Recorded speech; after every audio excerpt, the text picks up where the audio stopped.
ಭಾರತದ ಇತಿಹಾಸದಲ್ಲಿ ಉತ್ತರದಿಂದ ದಕ್ಷಿಣದವರೆಗೂ ತನ್ನ ಶಕ್ತಿಯನ್ನು ತೋರಿಸಿದ ಒಬ್ಬ ಮಹಾನ್ ಚಕ್ರವರ್ತಿ ಇದ್ದಾನೆ. ಅವನು ಯಾರು ಗೊತ್ತಾ? ರಾಷ್ಟ್ರಕೂಟ ವಂಶದ 3ನೇ ಗೋವಿಂದ. ಕ್ರಿಸ್ತಶಕ 793ರಲ್ಲಿ ಸಿಂಹಾಸನ ಏರಿದ 3ನೇ ಗೋವಿಂದ ರಾಷ್ಟ್ರಕೂಟ ವಂಶದ ಅತ್ಯಂತ ಶಕ್ತಿಶಾಲಿ ರಾಜನಾಗಿ ಗುರುತಿಸಲ್ಪಟ್ಟನು.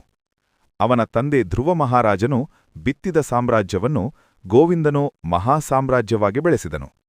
3ನೇ ಗೋವಿಂದನ ಸೈನಿಕ ಶಕ್ತಿ ಅಸಾಧಾರಣವಾಗಿತ್ತು.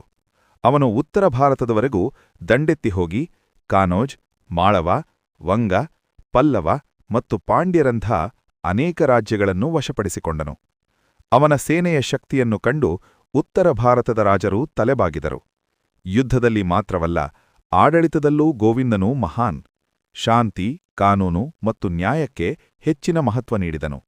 ಕಲೆ, ಸಾಹಿತ್ಯ ಮತ್ತು ಧರ್ಮಕ್ಕೆ ಉತ್ತೇಜನ ನೀಡಿದ ರಾಜನಾಗಿದ್ದನು.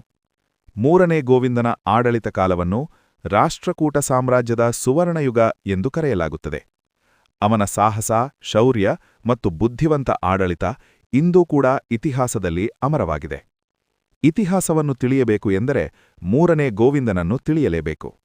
ಇದೇ ರೀತಿ ವಿಡಿಯೋಗಳಿಗೆ ನಮ್ಮ ಚಾನಲ್ ಅನ್ನು ಫಾಲೋ ಮಾಡಿ ಮತ್ತು ನೆಕ್ಸ್ಟ್ ಯಾವ ಅರಸನ ಬಗ್ಗೆ ವಿಡಿಯೋ ಮಾಡಬೇಕು ಅಂತ ಕಾಮೆಂಟ್ ಮಾಡಿ ತಿಳಿಸಿ.